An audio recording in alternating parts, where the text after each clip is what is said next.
নিয়ে চলে এসেছি পুষ্পা 2 দেখতে। আমি ভাবতেই পারছি না যে ও নিয়ে আসবে আমাকে, কিন্তু আমি সকাল থেকে তো বলছি, ও বলছিল হ্যাঁ নিয়ে যাবো নিয়ে যাবো, ভাবতে পারিনি যে নিয়ে আসবে। আমার কাছে চলো। চলো এবার চলো। কোথায়? আরে সবাই ঢুকে গেল, টিকিটটা নাও, চলো ঢুকে যাও, হাউসফুল হয়ে যাবে, পাওয়া যাবে না, চলো। তুই পেছন দিকে তাকাও, হ্যাঁ কি দেখতে পাচ্ছ? Cinema hall. তার একটু পিছনে তাকাও।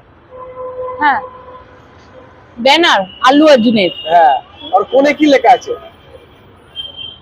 পুষ্পা 2। চলো। আমি তোমায় বলেছি, আমি তোমায় পুষ্পা 2 দেখাবো বলেছি তো। হ্যাঁ তো পুষ্পা 2 দেখালাম তো। তুমি ফিল্ম দেখাবো একবারও বলেছি? তুমি কি আমার সাথে কি ইয়ার্কি মারতে এখানে এসছো? তোমাকে তো পুষ্পা 2 দেখাতে নিয়ে এসেছি। বাড়ি চলো, তোমার হচ্ছে, বাড়ি এসো। বন্ধুরা 15-16 বছর ধরে হচ্ছে ওটা সয়ে নেবো, 1000 টাকা তো বেঁচে গেল।